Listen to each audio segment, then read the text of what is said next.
patriotism, faith, national unity, education, fiscal responsibility, civility, the values that define America. Fascinating stories and talks from America-loving patriots dedicated to preserving freedom, opportunity, and justice. Welcome to the Friends and Fellow Citizens podcast.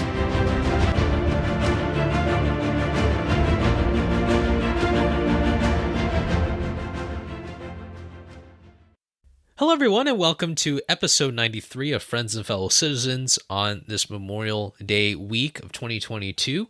I'm Sherman Tylowski, your host. Thank you all so much for joining me. I'll start off today's episode with a brief story. So one time in 2019, I had the opportunity to intern on the Hill. It was a wonderful experience, and I was riding the metro, and I lived in Virginia, so you have to cross the Potomac River. Well, cross, really mean going under the Potomac River in this case, riding the metro, the subway in Washington, D.C. And since I was little, I was always fascinated, especially when I went to a new part of the world, of learning or memorizing station names. And I guess it really helped me out with navigation, be able to get to know where I'm going. And I used to commute back and forth between Roslyn Station, Roslyn in Arlington, and Capitol South Station near the Capitol building. And in between, I would always see these station names. There's one station name in particular, and I'm always fascinated with things or places that are named after people. And one station, and for those who've been to DC or frequent on the DC Metro, you'll know what I'm talking about, but there's a station called McPherson Square, which is named, as the name suggests, after a public square, like a small park. And other than being a station that was always full of people during rush hour, I didn't know why it was called McPherson Square. Who was McPherson? After a quick search on the internet, I found that it was named after Union Major General James McPherson. McPherson was born in Clyde, Ohio on November 14th, 1828. He was an exceptional West Point graduated first in his class for the class of 1853. He would eventually serve alongside or against some of his classmates, which in itself really shows the extent at which how destructive the Civil War was, not just in terms of the casualties, but the loss of unity that we had as a nation for those years. And McPherson was more of an engineer kind of person, or at least he was assigned to more of those roles, and he actually helped out with some of the efforts of securing Alcatraz, which, of course, was used as a prison for all those years up until, I believe, the 1950s or 60s. And McPherson was very, very happy in San Francisco and in the West, and he met a beautiful woman named Emily Hoffman. She had come from Maryland, actually, and he thought she was the love of his life and had all these plans to marry her. But ultimately, the Civil War really halted so much of the lives of people, including McPherson. And instead of having the wedding around 1861, I'm guessing that was around the time that the wedding was going to be planned, he decided to fight for the Union cause, which is a remarkable feat. I think it's very telling when I read about some of these stories of Civil War soldiers and veterans that they would be serving even when so much of their lives are already put on hold. And McPherson wanted to transfer back east, and so he decided to take on a position with Major General Henry Halleck. As someone who graduated first in his class, McPherson certainly used that to pay off for his remarkable achievements in the Union Army. He rose very quickly. He was even in the major battle of Shiloh. He was actually, because of the work that he did that culminated in the Battle of Shiloh, he was promoted to Brigadier General. And soon after, not just a few months later, he was promoted to a Major General. And the Army of the Tennessee needed a new person to replace then outgoing William Tecumseh Sherman, obviously one of my favorite generals to study for obvious reasons.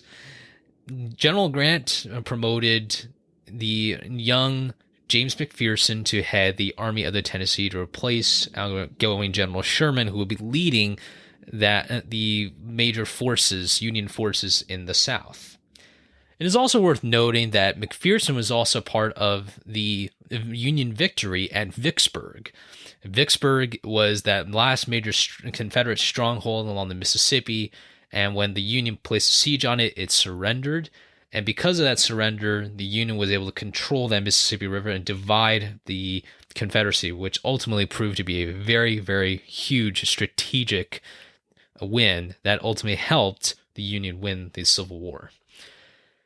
McPherson was part of a larger campaign, and one that I think people have heard of, is just called the March to the Sea, led by General Sherman. And he was mainly active in Georgia, in North Georgia, a lot of skirmishes over there. And ultimately, it came down to a major battle in Atlanta. Atlanta was a huge logistics hub for the Confederacy. A victory in Atlanta would have been huge for the Union, certainly huge for General Sherman. Now, after a series of defeats, the Confederate President Jefferson Davis decided to replace then Confederate General Joseph Johnston with a new man named Lieutenant General John Bell Hood. And Hood would be the one leading one of these armies to oppose the Union forces in Atlanta. And what happened was that McPherson's troops had advanced into the area, and Hood noticed that McPherson's army was not protected. And so Hood's strategy was to flank them from the left and the rear. And while this happened, the Confederate forces moved that way, and the Confederate forces started to come about and surprise the Union soldiers. Even though McPherson had some kind of idea that he was unprotected and that he felt that the Confederates were coming this way, he wanted to get them to eventually leave the area. And General Sherman, unfortunately, felt that the Confederates were actually defeated and were actually the ones leaving and evacuating. And while McPherson was riding his horse, a line of Confederates came out and told him to stop. But McPherson looked like he was going to surrender, but then he suddenly decided to take off. And when he had tried to escape, the Confederates fired on him, and unfortunately, they mortally wounded General McPherson. On July 22nd, 1864. While the Battle of Atlanta ultimately became a Union victory, the loss of General McPherson was a huge blow to the leadership of the Union Army. Some of the Union leadership actually felt this personally. It wasn't just a loss of a general. It was a loss of a friend. It was a loss of a close colleague, a very, very talented young man. General Grant obviously felt responsibility on his part as the main leader of the Union Army. General Sherman felt some personal responsibility too. Remember when I mentioned that McPherson had these wedding plans with his fiancée, Emily? Well, McPherson actually asked General Sherman if he could take some time off to have the wedding.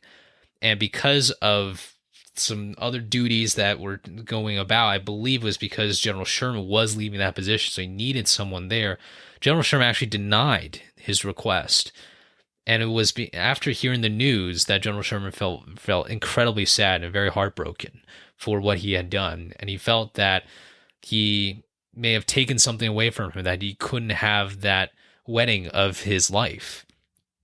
And obviously, General Sherman, with his Atlanta campaign, this is clearly a big deal when it comes to making sure that the Union was going to be superior on the resources, on the strategy. But along the way, I don't know what sort of thoughts were in his mind, and maybe there's letters out there that I can check out, but you can imagine how he knew that he was going to be losing some of these great men who were fighting for their lives. The most interesting, though, I would say, the most interesting person to pay tribute to General McPherson was his roommate back at West Point, and a fellow colleague for years up until the beginning of the Civil War.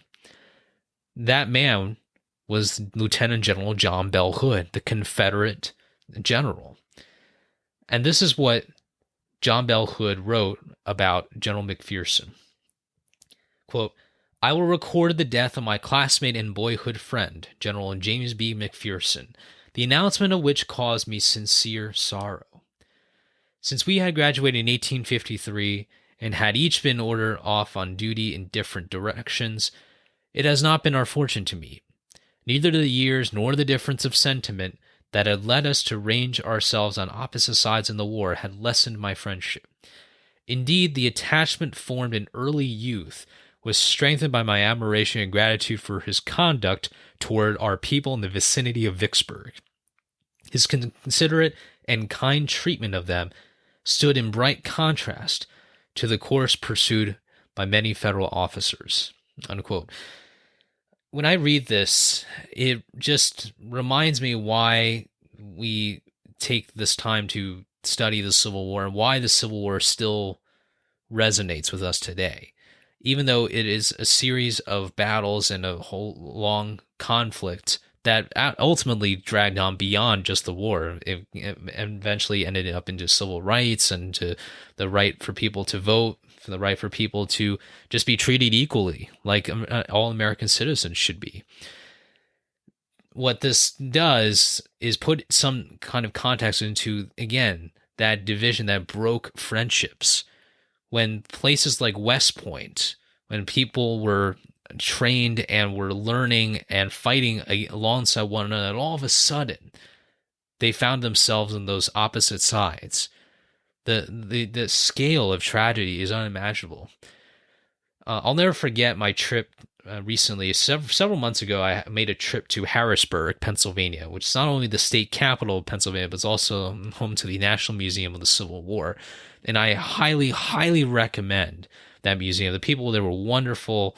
The volunteers and the docents there were just absolutely amazing. I got to speak with a couple of them. And when you walk through the exhibits, I don't want to give too much away here, but my main takeaway was that there really is no way to measure the tragedy and suffering of war, and in particular this Civil War. When people like John Bell Hood write about an opposite, if you like, when I say opposite, I mean opposite in terms of the Civil War. And I really think that this is a telling sign at this point in time in American history that people were sick and tired of this fighting as one another. I think there has to be some kind of point when people decide enough is enough. Why can't we resolve to something even better?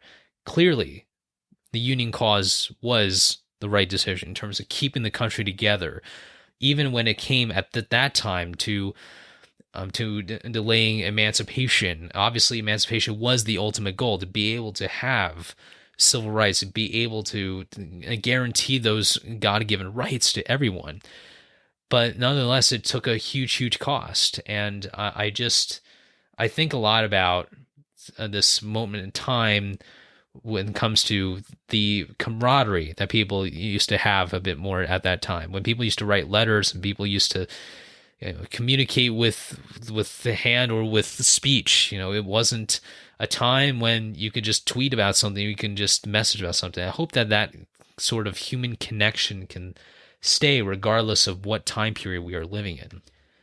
General Sherman himself felt the need to write a letter to the fiancée of General McPherson. And in that letter, he wrote, quote, "My dear young lady, a letter from your mother to General Barry on my staff reminds me that I owe you heartfelt sympathy and a sacred duty of recording the fame of one of our country's brightest and most glorious characters. I yield to none on earth but yourself the right to excel me in lamentations for our dead hero. Why should death's darts reach the young and brilliant instead of older men who could better have been spared?" Memorial Day is a very special occasion in American history because we get to learn from people from all different backgrounds and all different walks of life who decided to join in a common fight for goodness, for fighting for our country's freedoms, for justice and for opportunity. General McPherson, I don't think, had to necessarily leave that whole entire life of being in the West. He wanted to go back east because he knew that the fighting was going to be so much more intense in that part of the country. That, I think, is what's really remarkable, is that he put his life on hold for something that he truly believed in. He believed wholly in the Union cause.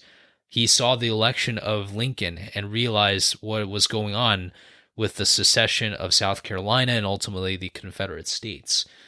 The Civil War is just full of treasures, of stories of people who wanted to fight for something bigger than themselves. That is why Memorial Day, to me, is such an important holiday, and hopefully for you too as well.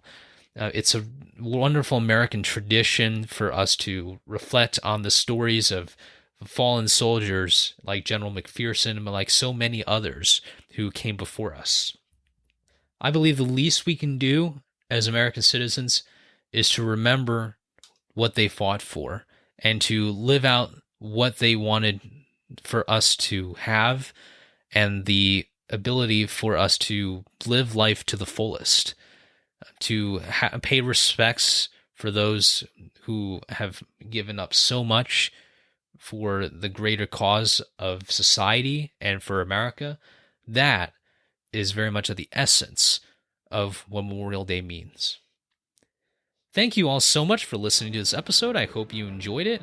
Make sure to subscribe to our podcast if you haven't already. Have a great rest of your week. And remember, a day in America is always better when we are with our friends and fellow citizens.